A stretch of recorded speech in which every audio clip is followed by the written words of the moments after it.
Hi friends, welcome to SPR media works. Kanigiri assembly నియోజకవర్గం ప్రకాశం జిల్లా ఒంగోలు లోక్సభ నియోజకవర్గంలోని 7 అసెంబ్లీ సెగ్మెంట్లలో ఒకటి. ఈ నియోజకవర్గం 1951లో ఏర్పాటైంది. 2019 నాటికి ఈ నియోజకవర్గంలో మొత్తం 2,31,881 మంది ఓటర్లు ఉన్నారు. గత ఎన్నికలలో పోటీ చేసి గెలుపొందిన వైసీపీ అభ్యర్థి బుర్రా మధుసూదన్ యాదవ్ ప్రస్తుత నియోజకవర్గం ఎమ్మెల్యేగా కొనసాగుతున్నారు. కనిగిరి అసెంబ్లీ నియోజకవర్గం విషయానికి వస్తే ఇక్కడ రెడ్డి సామాజిక వర్గానికి చెందిన వారే అత్యధికంగా ఉన్నారు. ఆ తర్వాత యాదవులు అధికం.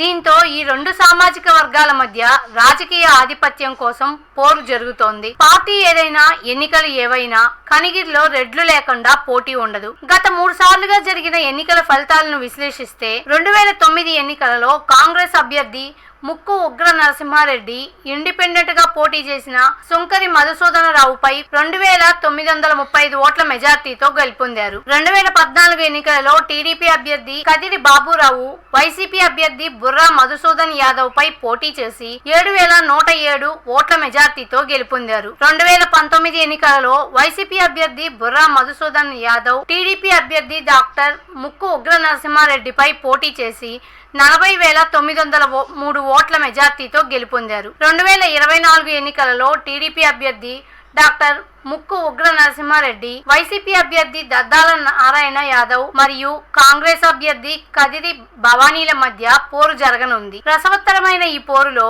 కనిగిరి కింగ్ గా మారబోతోంది ఎవరో తెలియాలంటే మరికొద్ది రోజులు ఆగాలి. ప్రజాస్వామ్యం వర్ధిల్లాలన్నా, మన జీవితాలు తలరాతలు మారాలన్నా అది కేవలం ఒక్క ఓటుతోనే సాధ్యం. మనం వేసే ఓటు మన భవిష్యత్తును, రాబోయే తరాల మనుగడను నిర్ణయిస్తుంది. అంతేకాదు, మన ఓటుతోనే నవ సమాజం నిర్మితమవుతుంది, ఇంకా దేశ దిశ దశను మారుస్తుంది. ఓటు అనే 2 అక్షరాల పదం దేశ చరిత్రనే మార్చేస్తుంది. కేంద్ర ప్రభుత్వం జనవరి 25ను జాతీయ ఓటర్ల దినోత్సవంగా ప్రకటించింది. కుల, మత, ప్రాంత, లింగ, జాతి, భాష అనే భేదం లేకుండా దేశంలో నివసించే 18 సంవత్సరాలు నిండిన పౌరులు అందరికీ భారత రాజ్యాంగం ఆర్టికల్ 326 ద్వారా ఓటు హక్కును కల్పిస్తుంది. ప్రజాస్వామ్యాన్ని గౌరవించాల్సిన బాధ్యత ప్రతి పౌరుడిపై ఉంది. ప్రజాస్వామ్యానికి ఓటే పునాది. దేశ, రాష్ట్ర భవిష్యత్తును నిర్ణయించేది ఈ ఓటే. అలాంటి ఈ ఓటును డబ్బుకు, మద్యానికి అమ్ముకోకుండా భారత ప్రజాస్వామ్య పరిరక్షణ కోసం ప్రతి ఒక్కరూ తప్పనిసరిగా తమ ఓటు హక్కు వినియోగించుకోవాలి.